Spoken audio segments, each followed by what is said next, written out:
Last time we were looking at the Berlin blockade and the Berlin airlift Berlin blockade instituted by Stalin of USSR and the response from the Western Allies by the use of the Berlin airlift. We also looked at some of the consequences of the Berlin blockade. What were the results of this blockade by USSR? Today we are looking at the advantages of the Berlin War to both the Western Allies and the Soviet Union. The Western Allies used the Berlin War for propaganda reasons, and they questioned if communism was an ideal or was a good system, yet it kept people caged in Eastern Berlin. In the context of Cold War, this was a positive propaganda to the capitalist system of the Western Allies. Those who were defecting from East Berlin, or those who were leaving East Berlin to West Berlin, were often highly skilled workers, or they had skills, or they were well-qualified managers, and they moved from East Berlin to West Berlin, and their skills were used for development or for growth. The communist government could not afford to lose these high-quality people, high-quality skilled people, and therefore they built the Berlin Wall. This wall was supposed also to prevent skilled workers, qualified managers from leaving East Berlin and moving to West Berlin. West Berlin was under the Western Allied powers, and East Berlin was a sphere of influence of Soviet Union. Thus, the war, that is the Berlin Wall, kept the skilled workers in East Berlin and stopped people from fleeing from East Germany under USSR to the West via the West Berlin. The West used the war as a propaganda issue, as we have seen, to discredit the communist system and to advertise or to speak of the positive part of the capitalist system and capitalist ideas. The Western Allies suggested that communism had failed to work or had failed to achieve its purposes if people wanted to leave from East Berlin. It showed that West Berlin was successful, or West Berlin under the Western Allies was successful.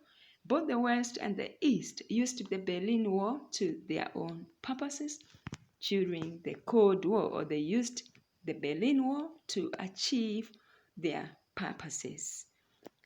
Let's look at the North Atlantic Treaty Organization, that's the NATO, NATO. Although the Warsaw Pact came to an end in 1991, NATO continues to flourish or to grow.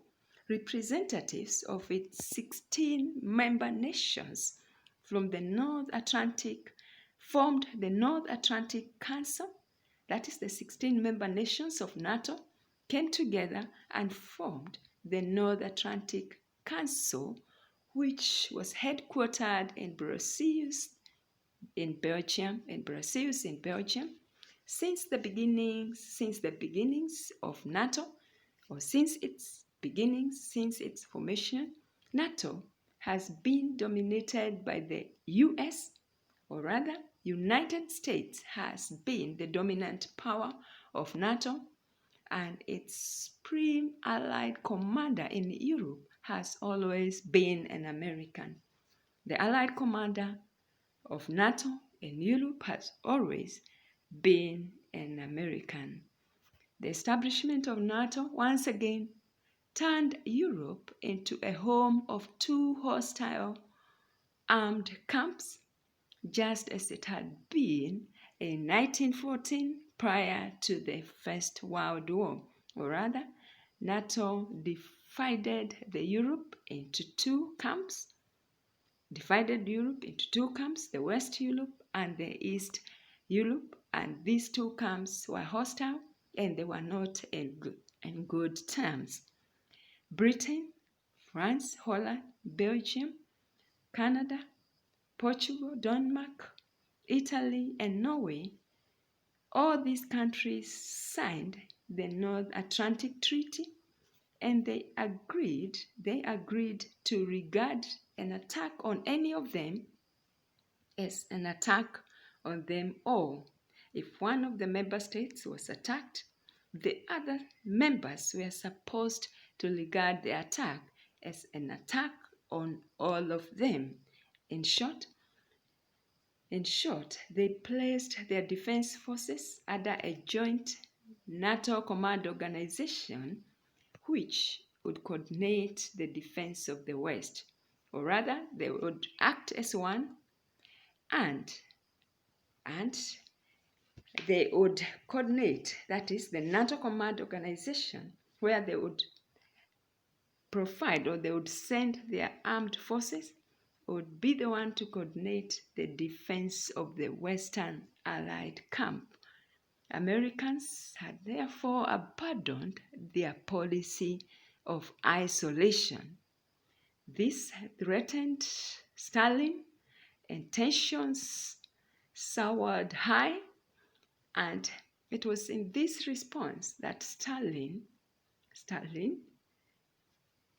formed or came up with the Warsaw Pact, which included most of the countries in Eastern Europe.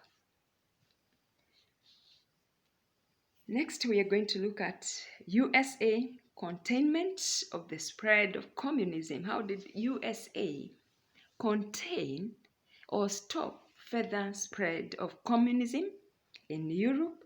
And we're going to take a case study of Korea, the Korean War of 1950 to 1953. But before we go to the Korean War,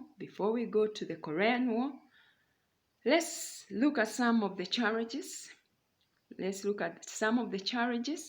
That hindered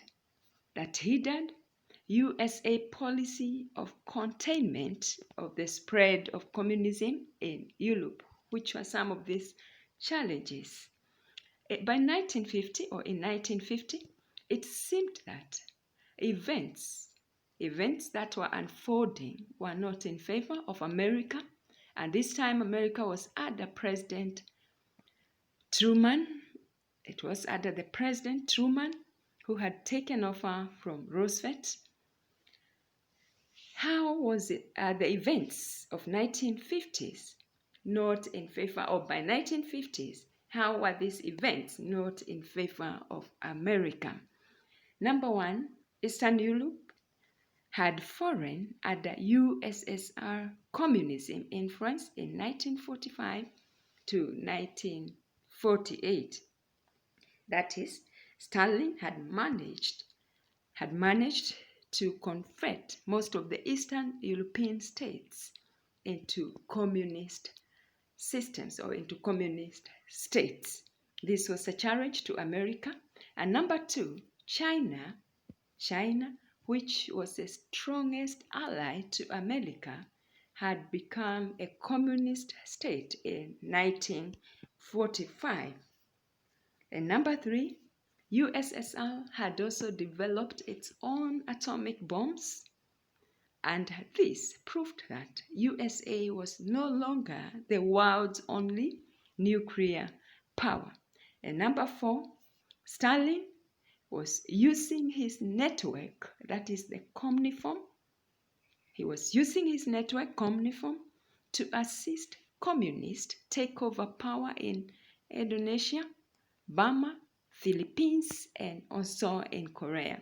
Those were some of the challenges that proved that America was no longer a superpower in the world, or that made it difficult for America to use its containment policy of stopping further spread of communism in the world. And we are going to look at a case study. Our selected case study is the Korean War of 1950 to 1953. So some of the events that made it hard for America, we have seen, is that Most of Eastern Europe had fallen under USSR communism influence, had been converted. China, which was the strongest ally of America, had also become a communist state in 1945, and USSR had also gone a step further and produced or developed its own atomic bombs, making USA to be no longer the world's only nuclear power. And number four, Stalin also was using his network of Communiform to assist communists take over power in most of the countries in Eastern Europe, such as Philippines, Korea, Indonesia, Burma, and other nations. Our next lesson, we are going to continue with Korean War in 1950 to 1953. Look at the assignment and answer the following questions, which are based on the Berlin blockade. Number one, explain 5 important consequences of the Berlin blockade. Number two, how did the Allies begin to rebuild Germany? Number three, why was Stalin alarmed? Why was he alarmed, especially with the formation of the NATO? Number four, describe the Berlin airlift. What was it all about? Who were the powers behind the Berlin airlift?